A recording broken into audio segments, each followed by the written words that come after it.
mineração, tudo tem mineração. Olá, alunos, amigos e comunidades do Instituto Minere.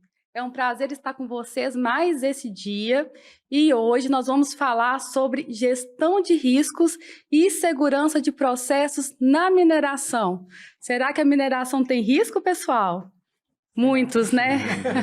Para debater esse tema com a gente hoje, nesse episódio, nós temos dois gigantes no tema, que é a Ana Kelly Martins. Boa noite, Ana Kelly. Boa noite, que bom estar aqui com vocês hoje. Ela é diretora, uma das fundadoras, não sei se fundadoras. Sou fundadora, sim. Da Botina de Salto, que é um movimento de mulheres na mineração, a gente quer saber disso também, tá?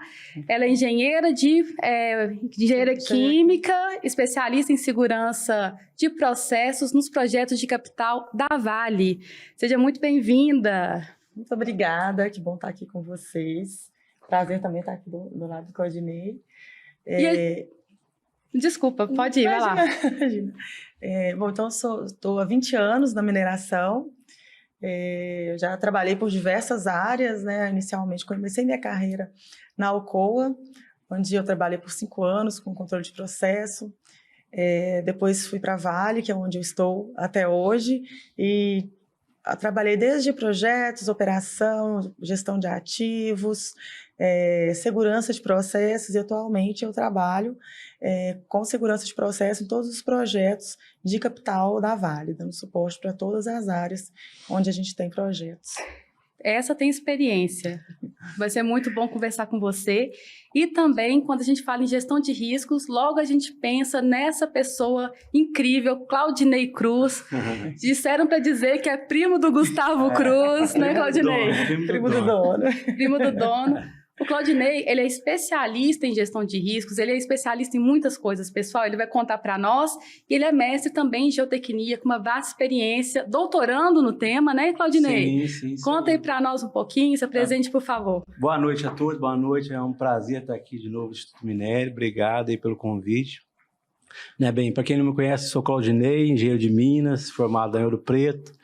Tenho especialização em geotecnia, eu tenho mestrado em geotecnia, em segurança de barragens, também em gestão de risco, né? Atualmente estou fazendo doutorado na USP em gestão de risco também, né, na Polimineral. E estamos aqui para conversar um pouco sobre esse assunto que eu gosto bastante, né?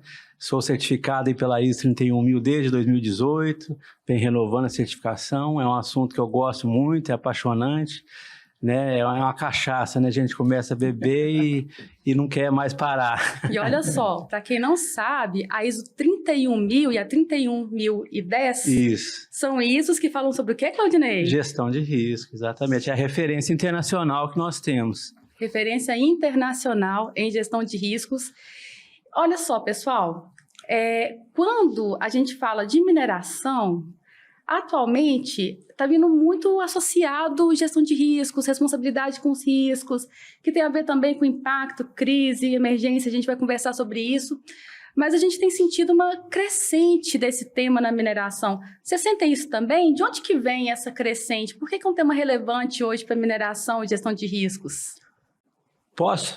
Claro, fica à vontade. Bem, assim, gestão de risco, o risco, na verdade, sempre existiu desde que o homem é homem, né? Assim, a gente que às vezes não tem essa percepção, né? Você andar na rua aí, você está sujeito a vários riscos. Tomar um cafezinho, às vezes você tem um risco, até de queimar a boca, enfim. O risco, ele está no nosso dia a dia. E a mineração, ela não é diferente disso, pelo contrário, né? Ela é uma atividade que o risco está intrínseco nela, desde a pesquisa até o fechamento. E com os últimos eventos, né, os últimos desastres que nós tivemos, de 2015, Mariana, 2019, Brumadinho, né, fatalidades, isso teve um ressalto com relação a esse assunto, né? Como é que está nossos riscos, como que estão nossos controles, nós realmente estamos fazendo gestão de risco ou só estamos na base cartorial, né? Porque até então, principalmente a mineração, fazia-se, mas ainda era aquele estado meio cartorial, fazia para cumprir norma, né? Então, depois desses eventos, a gente começou a ver que realmente ela é fundamental, a gestão de risco, para o processo como um todo, né? A Ana vai falar da questão de processo, então isso ele é fundamental, e para o negócio como um todo, né? Para o negócio da mineração, qualquer organização, a gestão de risco tem que estar na mesa de decisão. Muito bom. A gente, como você comentou, né, a gente sempre olhou para risco, querendo ou não, né, de forma mais superficial ou não, mas a gente sempre soube que teve riscos, todos os nossos controles existentes, mas depois desses eventos isso se tornou muito urgente para a mineração, né? Porque, enfim, questão dos impactos, e a gente precisa aprender também com os nossos erros. Então, eu acredito que isso também foi um ponto que fortaleceu muito essa necessidade da gente realmente ter operações seguras para estarmos lá e para a sociedade também. E riscos não é só um tema de mineração, né, Claudinei e Ana Kelly? Quando a gente pensa em riscos, uma indústria que é muito forte, que a gente aprende muito, é a indústria da aviação, né, que acaba que é um exemplo para nós. A gente também tem gestão de riscos no próprio poder público, né? Sim, não é uma questão, né, Claudinei, só da mineração. Mas que bom que a mineração está dando esses passos para evoluir nessa temática. E aí, gente, para quem está nos ouvindo, que não é familiarizado, como é que a gente conta aí para os nossos ouvintes o que é o risco, até para eles acompanharem com a gente aqui a nossa discussão? Nós estamos falando do que exatamente? Olha, risco, posso começar? Pode, fica à vontade. Risco, né, a ISO 31 ela define que é o efeito da incerteza nos nossos objetivos. Então, isso é muito interessante, porque, por exemplo, vou dar um exemplo claro aqui. Você vai atravessar uma avenida, né? uma rodovia. Qual que é o seu objetivo? É atravessar aquela rodovia. Mas e qual que é a incerteza? A incerteza, se você passar, você pode ser atropelado. Então, isso é o risco, o efeito dessa incerteza nos objetivos. Então, e quando a gente fala em certeza, é por isso que eu gosto muito dessa definição, porque tem aquela definição clássica também, que risco é a probabilidade de um evento acontecer versus multiplicado pela consequência. Essa é a clássica. Mas essa da ISO 31000 eu gosto muito porque ela coloca a incerteza na sua definição, que é algo que a gente vive, né, incerteza, né? E também outro que eu acho interessante, o que é incerteza, né? Às vezes o pessoal pensa que incerteza é o desconhecimento total, não é o desconhecimento total. Desconhecimento total é ignorância, você ignora aquele assunto. A incerteza, ela é a diferença do que você conhece e do que você realmente necessitaria conhecer. Então, é essa diferença que é a incerteza. Então, a gente tem que trabalhar, principalmente na mineração, né, no setor minerário, com essa incerteza. A gente tem que conhecer essa incerteza para a gente poder fazer as nossas previsibilidades, né? Para a gente prever os vários cenários que a gente pode ter. Então, daí o risco é justamente esse trabalho aí, de a gente trabalhar dentro dessa incerteza. Quais são os cenários que eu posso enfrentar? Né? E pode ser positivo ou negativo. Isso é interessante. A gente fala de risco, a gente pensa que é só negativo. Não é. Tem um risco positivo. Você tem o risco de ficar milionário, por exemplo. Exatamente. Com essa definição, né, deu cheque aí. E aí, Ana, no dia a dia, dentro de uma mineradora, como é que essa definição se aplica ali na segurança de processos e você trabalha com projetos de capital? Como é que é isso no dia a dia de uma mineradora? Aliás, esse conceito, né, do risco com a gestão de risco, na verdade, a gestão de risco é para que a gente conhecer quais são os riscos que existem, o que pode acontecer, né? Essa incerteza daquilo que pode acontecer, que tem impactos negativos. E a gente conhecer, a gente analisar profundamente e controlar. Então, no nosso dia a dia, né, do trabalho de segurança de processos, que aí a segurança de processos já tem um foco bem maior nos riscos do processo em si, né, do processo produtivo.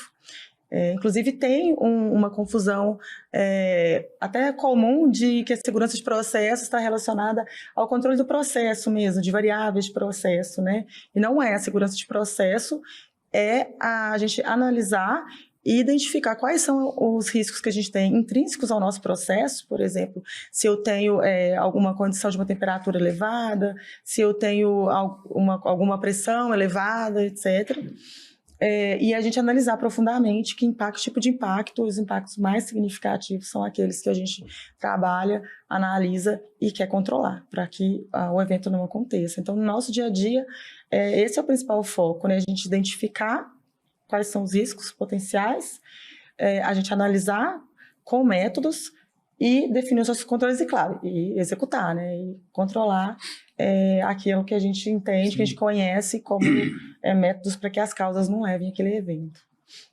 Aprendi com você, porque a minha visão sobre riscos de processo estava limitada. Engraçado isso, obrigada. E aí, olha só, vocês dois conhecem muito da atividade minerária, né? Das atividades, assim, desde a extração, passando por barragens, passando pelas usinas, do processo como um todo, né? Se vocês tivessem que falar assim, quais são os riscos mais visíveis na mineração, aqueles que são os riscos mais críticos, aqueles que a gente tem que ter mais cuidado, vocês elencariam quais? Olha, sim, o primeiro que vem na cabeça acho que é o risco geotécnico, né? É aquele primeiro que eu acho que todo mundo elencaria, né? Barragem, taludes, pilhas agora, enfim. Então, esses realmente são aí, eu acho que é o primeiro do ranking que todo mundo falaria. Né? Mas é interessante a sua pergunta, porque assim, aí eu até quero estender, porque assim, quando a gente fala de mineração, risco da mineração, a gente vai principalmente para os operacionais, que é o risco geotécnico, o risco de meio ambiente, de contaminação, de processos, né, da usina dar algum problema, enfim, todo esse arcabouço.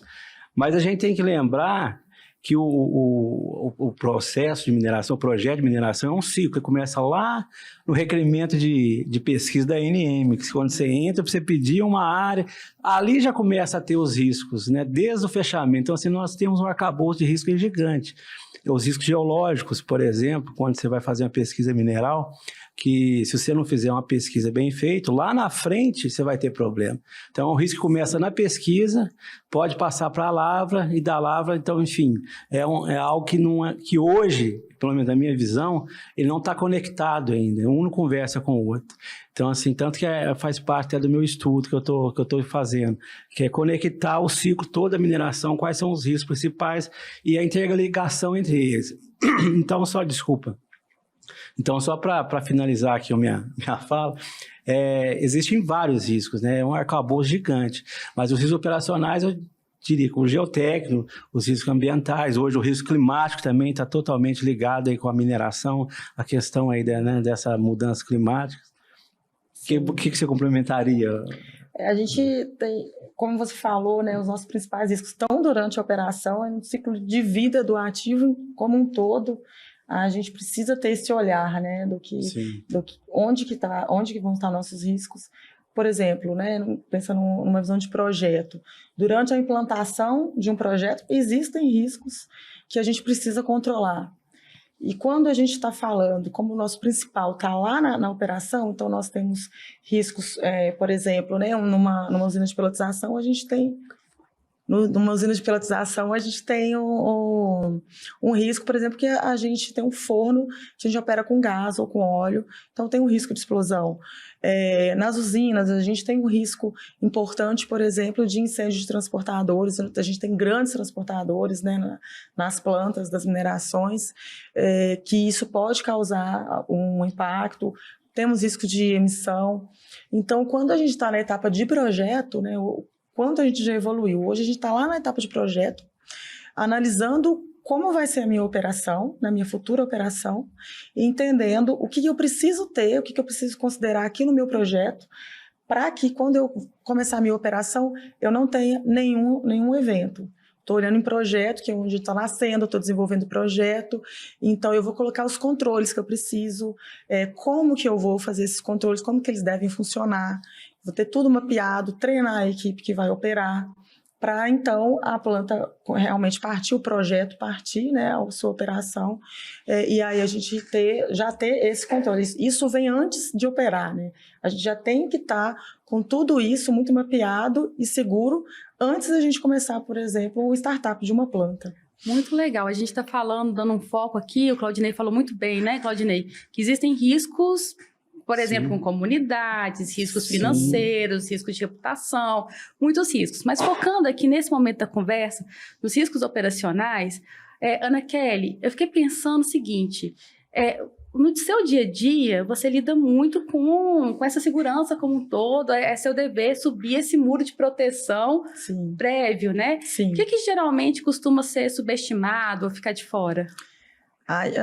Eu acredito que um ponto muito comum e perigoso é considerar que, não, isso nunca aconteceu. Sim. Esse evento, nossa, mas aqui nunca aconteceu isso, mas não sei aonde nunca aconteceu isso.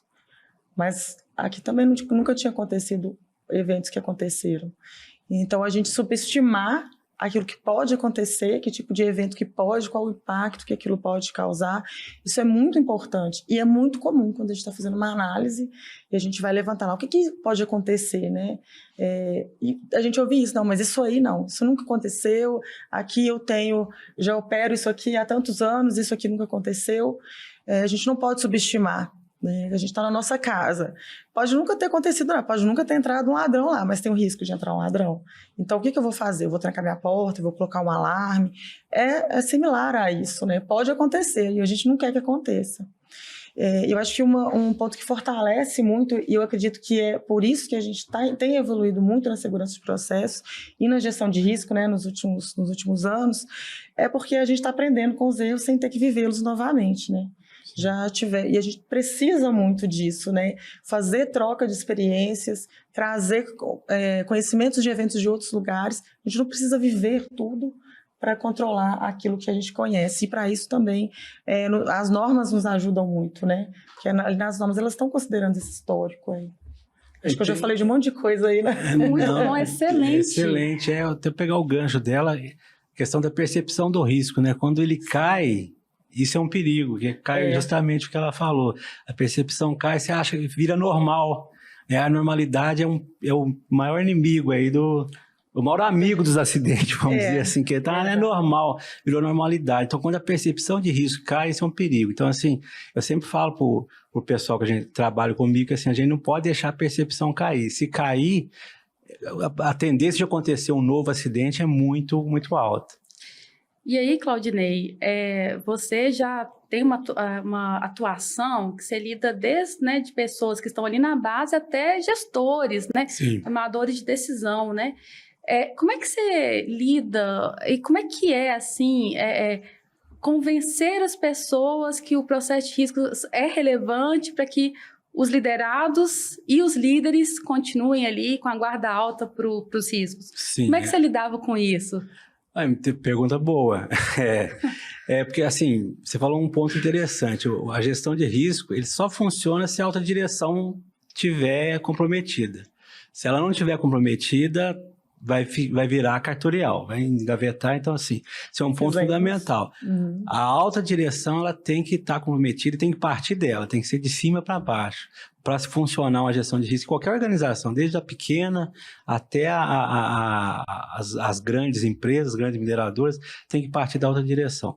Então, a partir dos acidentes que nós tivemos, eu acho que essa consciência, ela aflorou, a percepção aumentou. Todo mundo, opa, peraí, como é que está a minha casa? Foi o que ela falou, deixa eu ver minha casa aqui. Tanto que hoje você vê que as grandes mineradoras, quase todas, têm um departamento, uma direção, né, um diretor de geotecnia, coisa que não tinha antes. Hoje quase todas têm, principalmente de média para grande, tem no mínimo um gerente de geotecnia. Né? E as grandes têm, inclusive, até vice-presidentes e assim vai indo. Então você vê que realmente essa percepção aumentou. Devido a, infelizmente, depois de uma dor grande nossa, né? Assim, mas foi como ela disse, temos que aprender.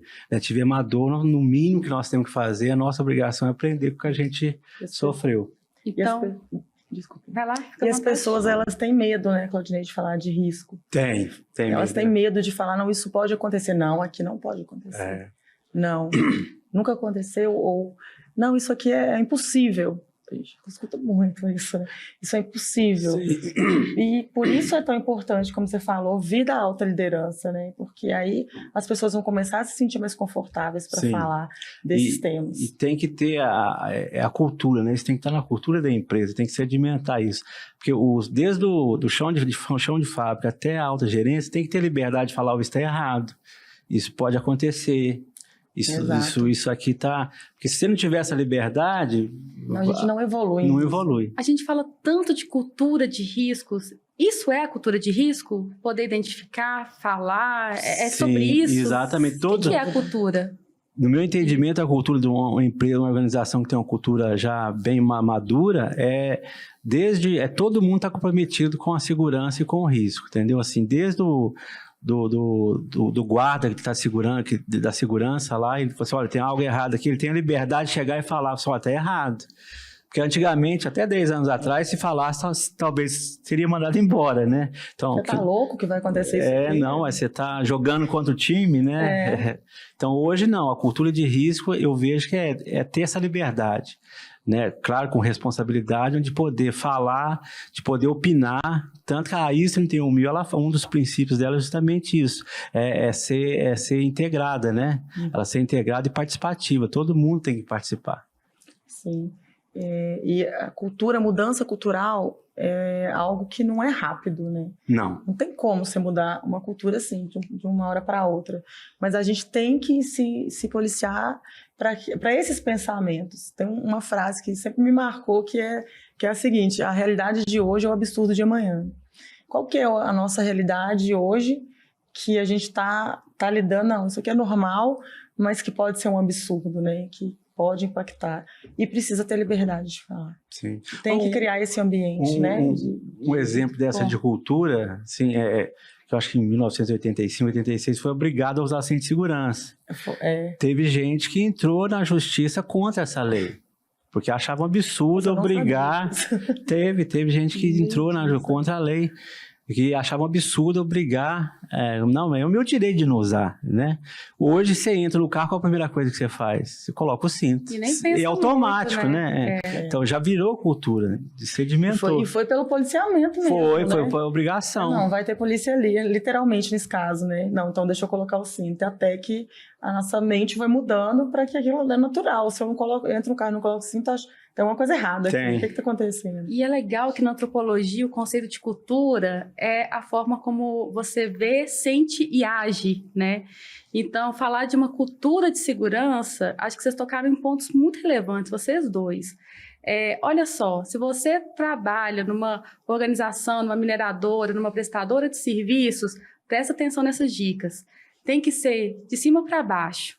Ou seja, a autoliderança tem que estar comprometida e tem que ser desdobrado para todo mundo. A gente tem que eliminar um pouco da cultura punitivista e abrir uma cultura mais dialógica. São pontos relevantes desse debate, né? E tem uma outra frase, eu não sei se eu vou conseguir falar ela correto, mas é fazer o que é certo, mesmo que todos estejam fazendo errado. E a outra parte eu já esqueci como é que é. Mas... Não me lembro. Eu falo muito nesses treinamentos de segurança, assim, fazer o certo mesmo que todos estejam fazendo errado, né? E essa questão das pessoas terem essa liberdade de falar sobre seus riscos. Isso é um vetor bem importante, mas um outro vetor muito importante que eu queria ouvir vocês é o seguinte: muitas vezes as equipes, né, quando levam uma percepção ou algo para o gestor, é considerado como uma burocracia, ou algo um pouco menor, ou alguma coisa que vai ter um custo ali não previsto, né? E aí, como é que seria o comportamento do gestor esperado, né? Alguém da equipe apontou alguma coisa, uma percepção a respeito de um potencial risco e o gestor recebeu aquilo ali. Qual que seria o comportamento esperado do gestor? A pior coisa que a gente pode fazer, que um gestor pode fazer, é ele falar: então resolve isso aí. A gente está falando de risco, ou não, isso não pode. O gestor precisa ter a mente aberta para entender que aquele risco não vai expor ele como gestor, como um líder. Ele vai trazer à tona um ponto importante e que precisa de apoio. Se um liderado está trazendo uma questão de risco, é porque ele já passou pela situação, ele está ali todo dia, então ele está avaliando, ele entende bem aquilo que está acontecendo. Então, o gestor precisa apoiar, né? Como é que a gente pode resolver? Qual que é? Vamos lá analisar esse risco. Precisamos de ajuda de alguém, de algum especialista para entender? É dar apoio. Eu acho que o mais importante é apoiar e não julgar. Não tem esse risco, não existe, não vem me trazer isso aqui não. E dar recurso também, para que consiga ser analisado e controlado. Né? Sim, é bem por aí mesmo. Porque assim, quando a gente, fazendo uma analogia, por exemplo, metodologias de gestão de risco, de análise de risco. todas, eu não conheço nenhum que você faz sozinho. Você tem que ter um brainstorm, você tem que ter uma equipe. Então, assim, cada um tem que ter uma visão. Então, a partir do momento que você é um gestor e você tem um time, se o gestor não ouvir o seu time, para mim já não é gestor, já começa por aí. Tem alguma coisa errada, né? Então, assim, ele tem que ouvir, porque a visão, aquela famosa frase, né? O ponto de vista é a vista de um ponto, né? O que eu estou vendo aqui não é o mesmo ponto, não é a mesma visão dela. Então, assim, isso só agrega. Então, um gestor que não pega isso e traz isso para ele, para a gestão dele, tem alguma coisa errada. Então, eu acho que ele está no lugar errado. Então, assim, tem que pegar essa visão desse cidadão que trouxe, sentar, conversar, chamar as outras pessoas, e não é aquela, assim, quem que é o culpado, né? Por que isso aconteceu? É diferente, né? Uhum. Você não fala, quem que é, não é, por que isso está acontecendo? É diferente, né? Então, a partir do momento que você muda a pergunta, você dá liberdade para todo mundo chegar, só vamos conversar que ele vai nos ouvir, vai resolver o problema. Perfeito. E outro ponto que aula. você falou, que eu acho que é muito importante, a análise do risco, o controle do risco, ela nunca acontece individualmente. Sim. Eu vou lá, eu conheço segurança de processo, eu vou lá e vou analisar. A gente precisa ter as disciplinas envolvidas. Enquanto um vai estar olhando ali do ponto de vista de mecânica, o outro vai estar vendo de elétrica, o outro vai estar vendo de operação, o outro vai estar vendo da limpeza que precisa ser feita na área. Não existe uma análise de risco com qualidade, que tenha um resultado de bom controle, que se não for feita com uma equipe multidisciplinar, né? É correto dizer que uma gestão de riscos começa com o mapeamento dos riscos? Sim, é correto, sim. Eu acho que o primeiro passo é a identificação dos riscos, né? Então, assim, você começa a fazer a identificação, depois vem a análise, a avaliação, aí vem o tratamento, o monitoramento e o reporte para todos os interessados. Então, a primeira fase seria realmente identificar os riscos, né? Aí, como identificar, aí tem várias maneiras, né? Aí tem nunca sozinho, igual a gente acabou de falar, né? Tem toda, assim, primeiro uma conversa, qual que é o nosso objetivo, o que a gente quer, qual é o nosso escopo, e daí, depois dessa reunião, você começa a fazer uma lista de riscos e entre ali a equipe ali, qual que é a melhor maneira de analisar e tratar os riscos. A gente tem muitas ferramentas, tem né, muitas, para fazer análise de risco, né, como o ORIF, que você faz brainstorm mesmo com a equipe, o que pode acontecer em cada situação aqui da minha área. Temos o RASOP, que a gente já parte de variáveis de processo. Aí depois disso a gente identifica os riscos que a gente vai voltar e como é que a gente vai controlar. Assim, tem muitas, né? Esses são 3 exemplos, mas nós temos muitas ferramentas. Você tem uma ideia, a 31.010, ela te dá 45 metodologias. Sim. Então, assim, é um cardápio. Acho que o difícil, às vezes, é você escolher qual que você vai usar. Verdade. Isso é excelente, e eu queria que vocês falassem, até para quem está nos escutando, geralmente quando vocês estão nessa primeira fase de mapear os riscos, o que vocês ficam atentos? Geralmente, como é que é? Quando a gente começa um mapeamento de risco, normalmente você já vem de um conhecimento prévio, né? A gente falando de mineração, a mineração já existe há muito tempo. Então, a gente já conhece os principais riscos que tem ali. Então, acho que a principal atenção é naquilo que a gente não olhou. Com certeza vai aparecer naquela análise os riscos, aqueles gritantes, vai aparecer. Então, é importante a gente passar desses. Um brainstorm, então respeitar também a visão de todos, mas ficar depois de olho naquilo que está escondido, que a gente não percebeu em outro momento, em outra análise de um processo parecido, mas que a gente precisa olhar, ou porque esse tem uma condição diferente, e também as particularidades, né? Porque os projetos não são iguais, as plantas não são iguais. Sim. Por mais que elas sejam... Eu posso ter uma planta que foi implantada com base na outra, mas tem as suas particularidades, e são essas particularidades que podem gerar a ocorrência de um evento não desejado. É bem importante a gente ser minucioso nisso. Não é uma etapa para fazer correndo. Não pode ser. Muito bom. Tem que ter tempo. E aí, Claudinei? E perguntar, né, o que pode dar errado, assim, o que isso aqui pode dar errado? E a partir daí você começar a questionar o porquê, quando, né? E ela falou um negócio interessante, que trazer gente de fora, entendeu? Porque assim, uma pessoa que você tem que ter pessoas que trabalham no processo, que conhecem bem o processo, é óbvio. Mas também gente de fora com outra visão, né? Porque muitas vezes as pessoas quantas vezes você escreveu um texto, você releu o texto, aí dá para outro ler, primeira vez tem que ter errado. Mas como assim? Passei o olho aqui várias vezes, não vi.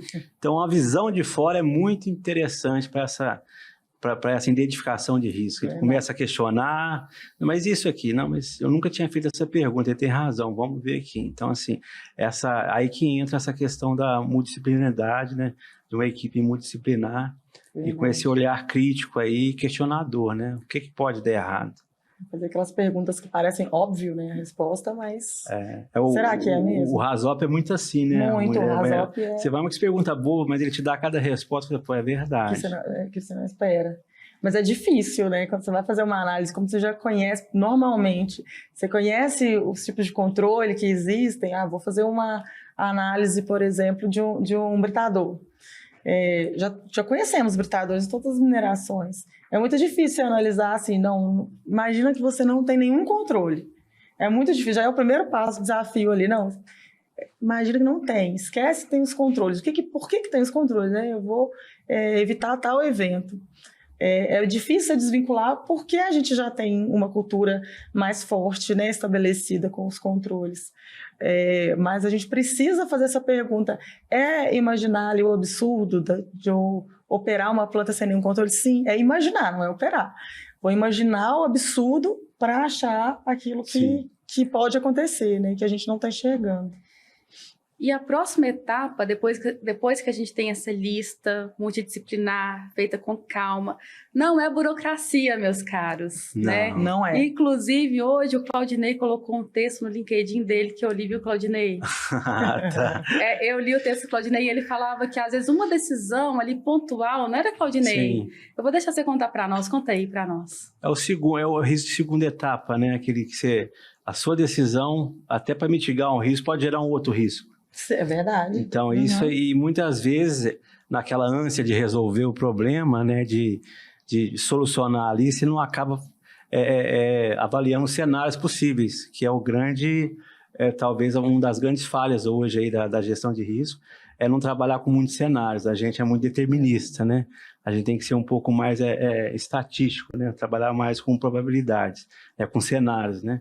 Então, é quando a gente faz essa mitigação, né, na ânsia de resolver, sem prever um possível cenário. Então, você pode estar criando um outro risco, né?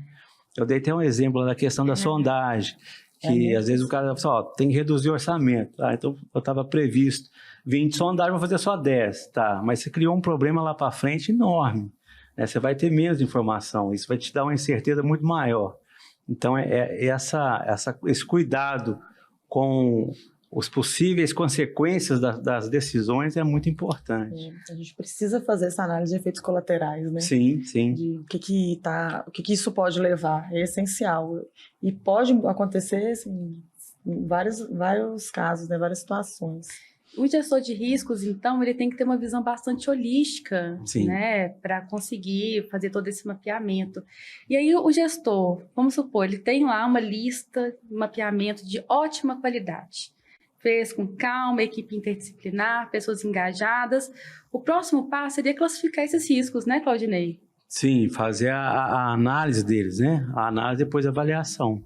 Ele faz a análise, ou seja, o que esse risco pode gerar, qual que é o grau de probabilidade dele, né, as consequências. Depois ele vem fazer a avaliação, né? Esse risco é tolerável, não é? Como é que é? Qual vai ser o tratamento que nós vamos fazer? Basicamente uma priorização, Exato, né? Ter os critérios bem definidos, o quanto pode impactar em cada dimensão, por exemplo, né? Da comunidade, do meio ambiente, das pessoas que estão ali na planta, dos próprios ativos, da produção. São vários aspectos, né, que são importantes avaliar e com critério entender, né, qual que é o nível daquele risco. E a partir disso a gente conseguir priorizar e ver qual que a gente vai aprofundar, porque tem riscos que podem ser baixos, como você falou, e que podem ser toleráveis. Sim. Né? Se for um risco muito baixo, por exemplo, com impacto, não tem um impacto relevante. Então, eu vou priorizar aquele que vai ter um impacto, que é muito importante, priorizar em aprofundar, né? Não significa que a gente não vai olhar para os riscos que tenham uma classificação mais baixa. Exatamente, a gente vai monitorar, mas a gente vai dar prioridade para analisar e definir os controles de uma forma mais detalhada para aqueles riscos que são mais altos. Uma palavra que vocês dois estão falando muito aqui, eu acho que vale a pena a gente também falar um pouco sobre essa palavrinha, é controle. Como é que o controle entra nessa equação do risco? Eu tenho, então, a minha lista, eu fiz toda uma análise e uma avaliação, e o controle entra onde nessa história? E como é que ele funciona? O controle é o seguinte, quando a gente tem essa definição aí, né, de quais que são os riscos principais, vou analisar um risco, por exemplo, de uma contaminação biológica, se for uma estação de tratamento, por exemplo, de efluente. Qual é o risco? Pode acontecer isso. O que nós vamos analisar? Quais são as causas? O que vai levar a esse risco? O que faz isso acontecer? E aí o nosso controle está justamente aí, né? Tá em não deixar com que aquela causa, se ela acontecer, leve à ocorrência daquele evento. Então, a gente define ali métodos, né, ou como a gente vai, instrumentos, procedimentos, para que aquilo não aconteça. Eu vou, por exemplo, nesse caso, né, eu vou ter uma medição de nível, né, coisa simples, né, mas eu vou ter qual que pode ser a causa? Transbordar. Ou eu não tenho uma área de contenção. Então, o que eu vou fazer? Um controle de nível, por exemplo. Um controle de nível é um controle, né? Ficou até redundante. E também a gente precisa ter a visão do depois, né? Mas e se esses controles todos falharem? Nossa, mas é absurdo isso acontecer, mas pode, né? Tem aquela teoria dos furos do queijo, né? Quando se aliam. E aí a gente também tem que pensar nisso. Pode contar a teoria do queijo. Boa! Porque essa é clássica, né, Claudinei? Quem ouvir esse episódio não pode ficar sem saber essa. A teoria do queijo, ela considera... Imagina várias fatias de queijo, né? Porque aquele queijo furadinho, Minas... e aí cada camada, né? Cada pedaço de queijo ali, eu tenho uma causa... E aí, cada pedacinho de queijo ali é uma camada que está evitando que eu chegue lá no evento. Mas pode acontecer, como o meu queijo lá é furado, de todos os furinhos deles, de cada pedaço de queijo se alinhar, e aí essa causa vai direto lá para o evento. Isso é o alinhamento, né? Sem nenhuma barreira. Eu posso ter 10 barreiras, mas é possível? Pode ser remota a possibilidade? Pode, mas ainda pode acontecer, né? Vai ficar com queijo oco. Exatamente. O mineiro seria o fim, né, Claudinei? Mas Exatamente. É isso, teoria do queijo suíço. A teoria do queijo suíço que eu trouxe para o mineiro. Pois é. E você precisa avaliar também se aquilo acontecer, e se transbordar o efluente que eu estou tratando, nesse exemplo que eu dei. Aí eu também preciso avaliar qual que vai ser o impacto. Aí a gente está falando de impacto. Aconteceu o evento, qual vai ser o impacto? Eu vou ter uma contaminação num lençol freático, num rio. Esse é um impacto. E aí também para isso a gente tem que definir camadas de controle, tanto para a causa não acontecer, quanto para, se o evento acontecer, não ter os impactos. Então, o controle é isso, né? A gente camadas de proteção, digamos assim, né? São as barreiras, né? As barreiras, que o Boltar, ele fala muito disso, né? Das barreiras, E foi o que ela falou, às vezes você tem as barreiras, mas se essa barreira falhar, você tem que ter uma outra. E se essa falhar, aí você, em tese, teria que ter a outra. Mas se falhar tudo, que é o queijo suíço, a gente tem que ter o plano de mitigação. Então, assim... Sobre esse assunto, tenho 2 perguntas. A primeira é o seguinte. Eu vou até dar o exemplo, Claudinei, dos riscos geotécnicos. Porque a gente tem ali, né, para quem acompanha com a gente, geotecnia são as obras de terra, né? Aí a gente tem as barragens, tem várias, tem as pilhas. E a gente mapeou, né? A mineração aprendeu, inclusive, tem mapeado vários riscos geotécnicos. E hoje, risco de acidentes com barragens, né? Ele é um risco crítico, ele é alto hoje, né? Então, a gente precisa de ter um controle para esses riscos. E aqui no Minericast, nós já fizemos muitos episódios sobre o PAI-BM, que é o Plano de Ação de Emergência para Barragens de Mineração. Certo. Nesse contexto, Claudinei, o PAI-BM é um controle do risco geotécnico? Não, ele é um plano de mitigação. O controle viria antes. Ele tá, caso aconteça o evento, aí como que vai ser as ações? É o PAI-BM, ele é o depois, né?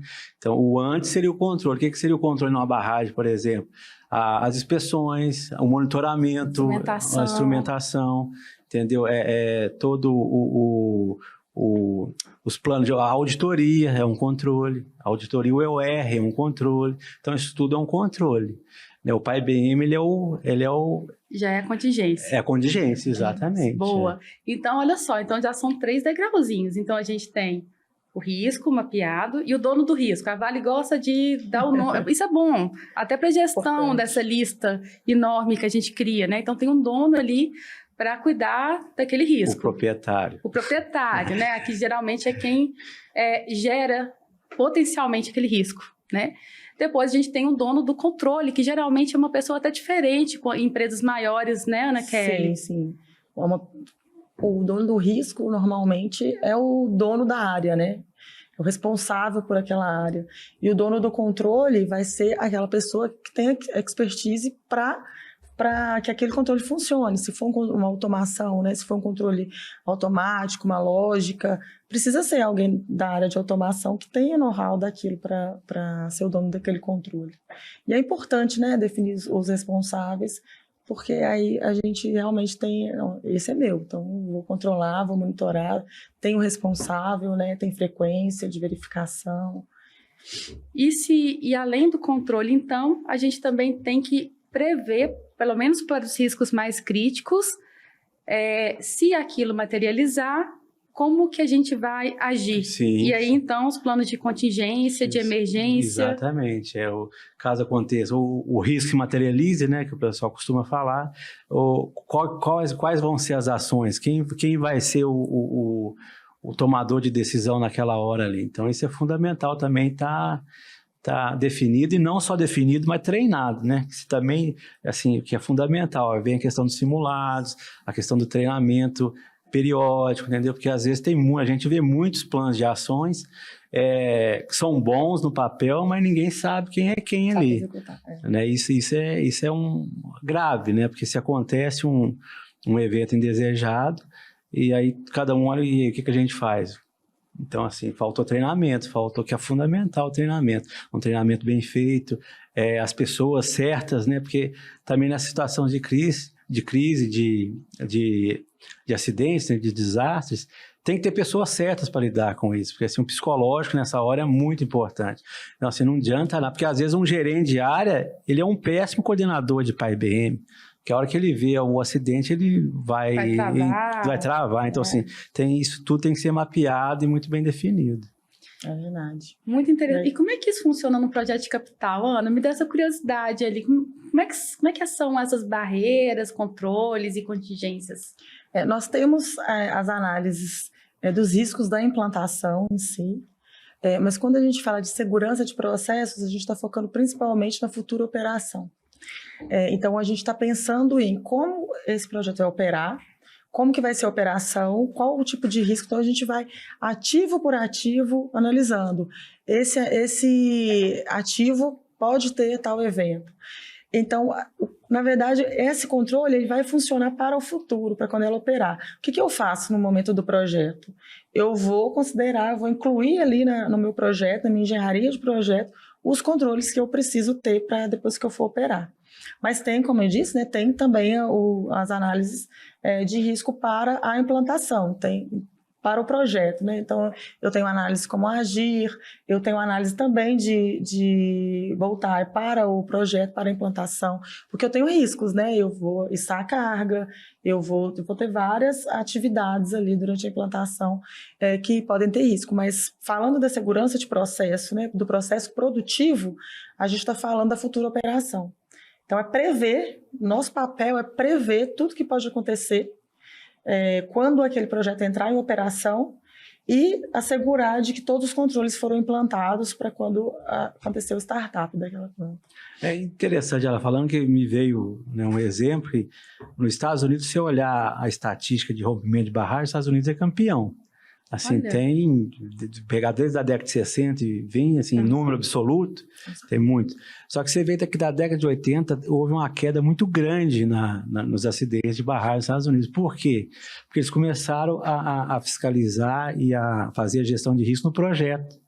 Eles pegaram lá no projeto e começaram a fazer essa gestão de risco. Não, o seu projeto está adequado, as investigações são suficientes. Então, a partir do momento que começou a se fazer isso, a curva caiu drasticamente. Então, assim, cai muito no que ela está falando. Então, a gestão de risco, ela começa onde? Lá, quando nasceu no papel, né? Ali já começa, no projeto em si. Então, você começar lá do início...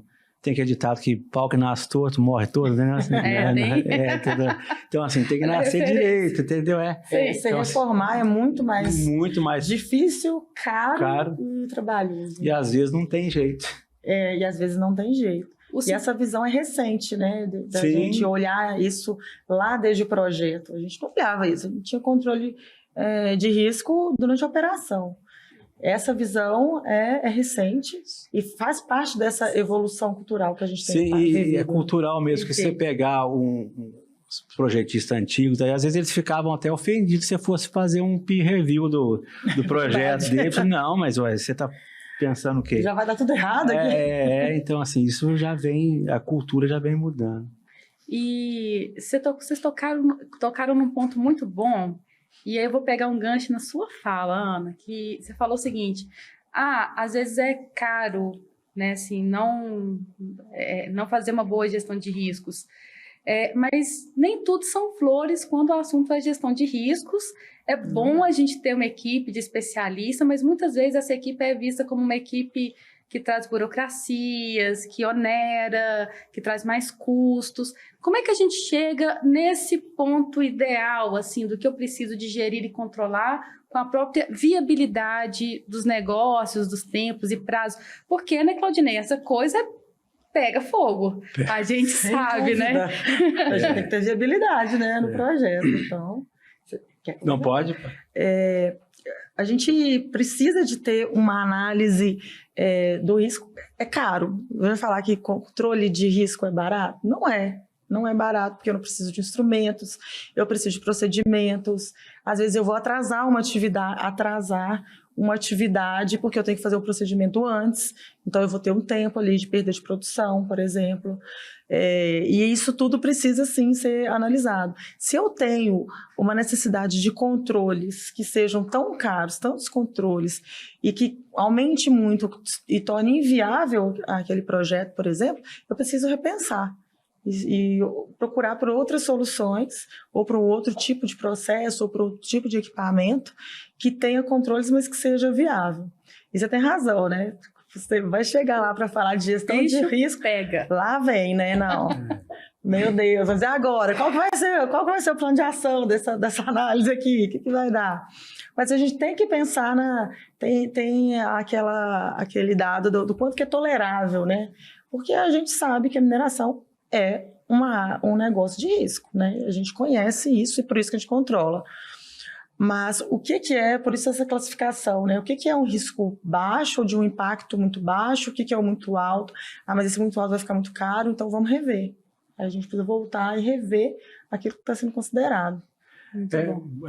Porque assim, daí que a gente falou que ela, né, há um pouco tempo atrás, que tem que vir da alta gestão, né? Exato. Por isso que tem que vir de cima, porque senão aí não tem como essa reclamação toda aí. E o ideal é o seguinte, você faz uma estatística simples, sem controle nenhum, se acontecer um acidente, você vai perder tanto.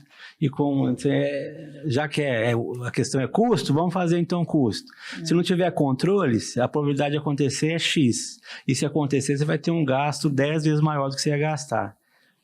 Então, se você tiver os controles, a probabilidade de acontecer isso tende a zero. Então, assim, é matemática simples, sabe? Por isso que a gestão de risco, a questão da incerteza, ela tem que estar na mesa de quem decide. Os cenários são esses. Sem gestão de risco, a probabilidade de acontecer é tanto e o custo vai ser alguns bilhões. Com a gestão de risco, você vai ter um custo de... Não é nem custo, é investimento, né? É um investimento. Vai ter um investimento de tanto e vai ficar tranquilo. Que aula, gente. Eu estou encantada, né, com esse bate-papo. O tempo está passando muito rápido. Voa. Voa. A gente tem aqui mais ou menos uns 10 minutinhos, um pouquinho mais.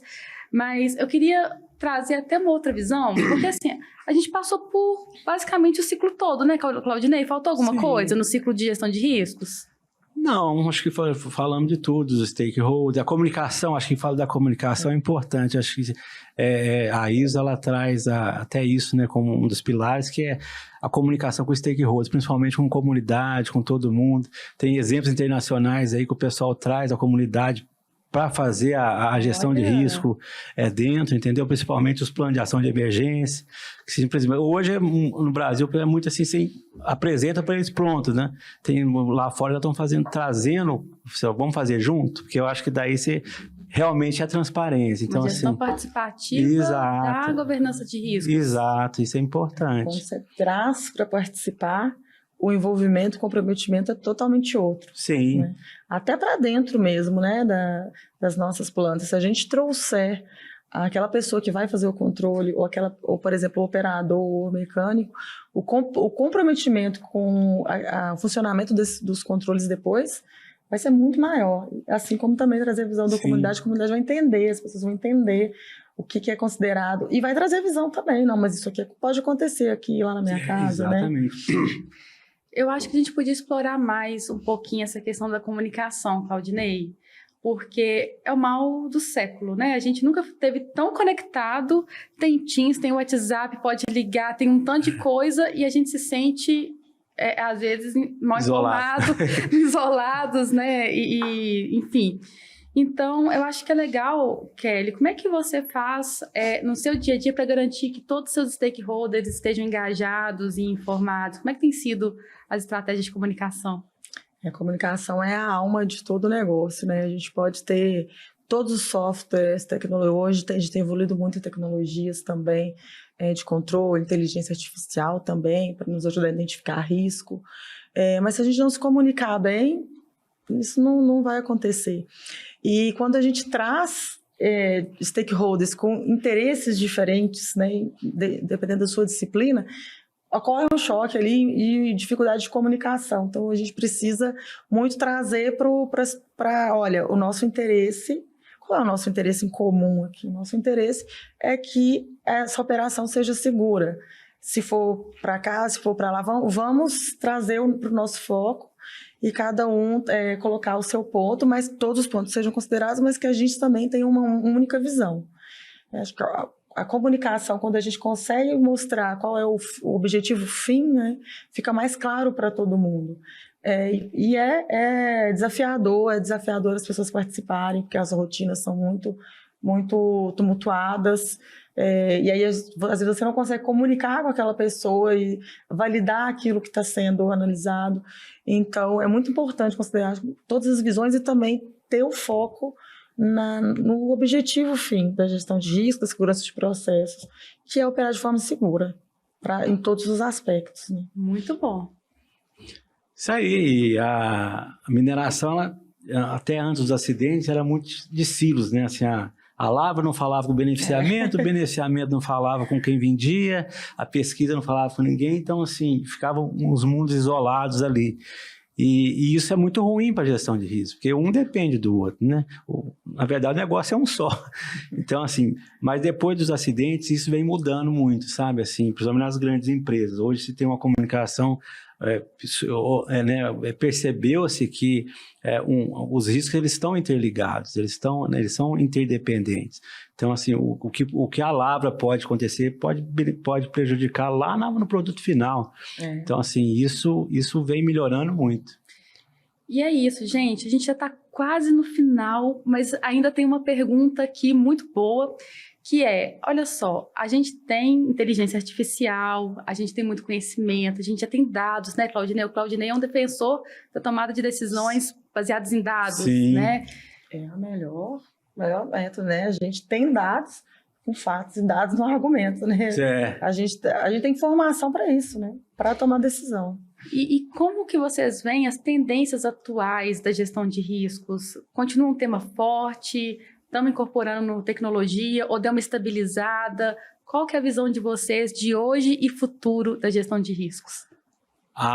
Tá incorporando assim, a inteligência artificial, né, o digital, os gêmeos digitais, assim, isso tudo está sendo muito bem introduzido e absorvido para a gestão de risco. E a tendência é isso melhorar muito, tá? E, inclusive, a questão da decisão hoje. Hoje, os gestores, né, os presidentes, os CEOs, eles têm consciência, principalmente na mineração, que sem uma gestão de risco bem feita e usando essas tecnologias hoje que só vem agregar, as decisões ficam falhas. Então, assim, só tem a agregar essa questão da tecnologia e vão vir muito forte, já estão aí, já estão participando do dia a dia, todo mundo está usando hoje, né? Hoje a gente consegue fazer rodar uma simulação de Monte Carlo numa facilidade muito grande. Então, assim, antigamente era raro quem conseguia fazer. Hoje, um notebook você consegue rodar uma simulação Monte Carlo, que é uma ferramenta fantástica. Então, assim, tá aí, é para usar e temos que usar mesmo. Temos que usar, né? A gente tem, por exemplo, drones, né, para fazer inspeção. E não precisar colocar pessoas em risco também para fazer as inspeções. Sim. Temos robôs de inspeção, por exemplo, de tubulações, de lugares de espaço confinado. Recentemente, eu vi um trabalho sendo feito de uma preparação de uma análise de risco com IA. Trouxe informação de várias análises de risco similares, com processos similares, e aí, utilizando IA, eles fizeram uma base para começar aquela base do quais são os riscos que podem acontecer. Boa. Aquela base foi feita primeiro com o IA, e isso é muito bom, mas isso não deixa de ter aquela validação da equipe multidisciplinar. Mas o que ajuda muito é que a gente sobra mais tempo. Sim. Validamos isso aqui, sobra mais tempo para a gente pensar naquele que está escondido, que eu mencionei mais cedo. É como se fosse mais um colega de trabalho muito sabido, né? Sabido. É o rapidinho, ele faz rápido.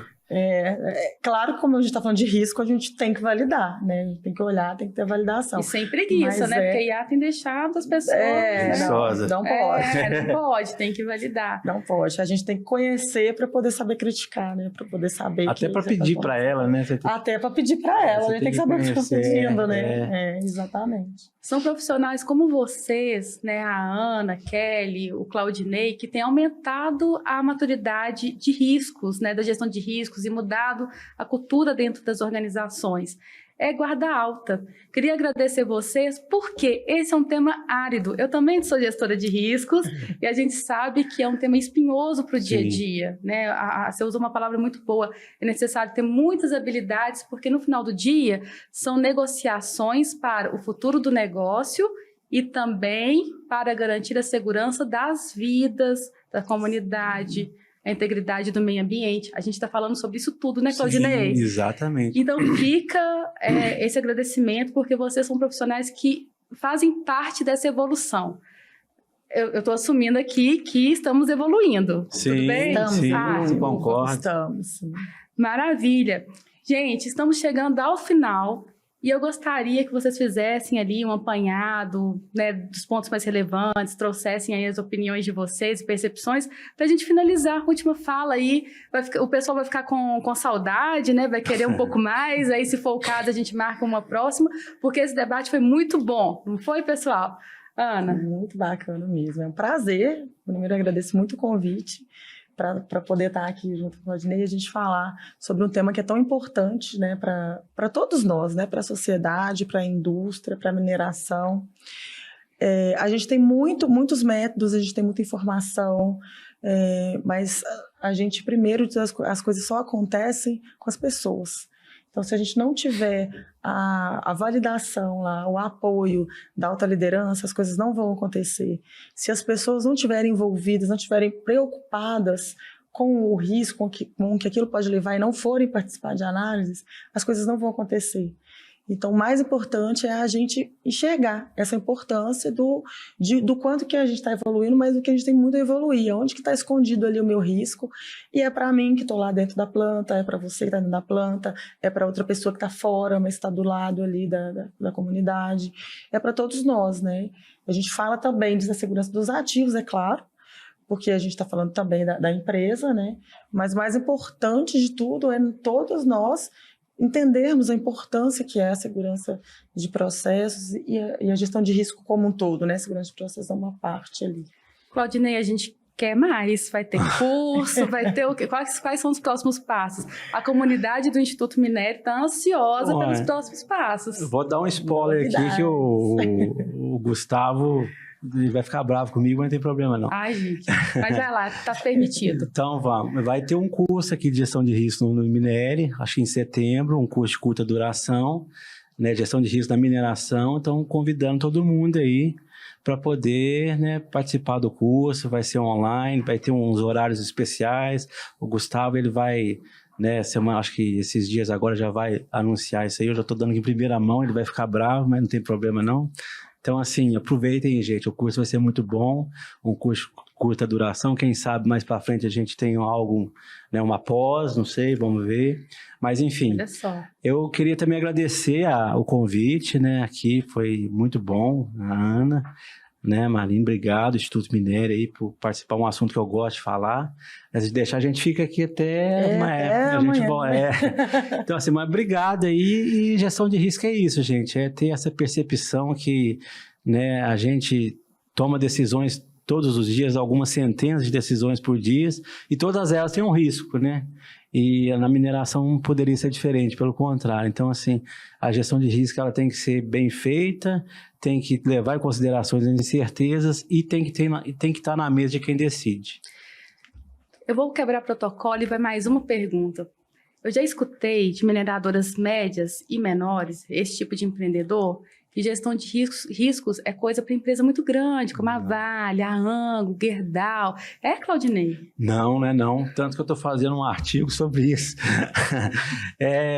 Qual que é a própria ISO 31000, ela fala disso, que a gestão de risco ela tem que se adaptar à organização. Então, se eu sou pequeno, não é por isso que eu não vou fazer, eu tenho que fazer a gestão de risco. Eu não preciso fazer igual uma empresa, uma Vale, uma HB, né, igual uma Samarco, não. Vou fazer o que me cabe, o que me tem. Às vezes uma matriz de risco simples resolve o meu problema, uma lista só resolve o meu problema. Então, assim, todo mundo tem que fazer. Inclusive, isso vai só ajudar a organização, mesmo que ela seja pequena, vou pegar o empréstimo, para ter controle do que está acontecendo, para não ter perdas financeiras e nem físicas, enfim, só ajuda. E não é coisa de grande, não, é coisa de todo mundo. O risco está em todo lugar, né? Sim. A complexidade da análise tem que ser a complexidade daquele negócio. Né? Um negócio mais simples é uma análise mais simples. Só para deixar o público com gostinho de quero mais, a gente prepara algumas perguntas para a gente debater aqui, para nos orientar. Nós não conversamos nem 1/3 do que a gente queria conversar, então fica aí esses assuntos para esse curso do Claudinei, para uma segunda rodada aqui no MineriCast também. Agradeço muito sua audiência, é sempre um prazer estar com vocês. Vocês já sabem, estamos aqui abertos aos patrocinadores dos episódios. Como é que funciona? Eu tenho um tema aqui na minha empresa, quero levar uma solução, alguma coisa, trazer para o debate. A sua empresa pode ser parceira aqui do Instituto Minério e fazer aqui o patrocínio de um episódio, ou até mais, sabe? E também a gente já tem tido, e está sendo super legal, pessoas que nos mandam sugestões de temas, porque é legal, tem que ser participativo, Claudinei. Vocês estão falando, tem que ser, né? Então, um tema que já trouxeram aqui, né, os nossos ouvintes, foi tecnologia na mineração, estamos preparando, e o outro é a segurança. O próprio tema da segurança, ainda não conversamos sobre isso aqui desde quando estou à frente aqui do podcast. Então, tem uma sugestão? Manda para nós. A gente vai ficando por aqui. Muito, muito obrigado pela sua audiência e até a próxima. Tudo tem mineração, tudo tem mineração.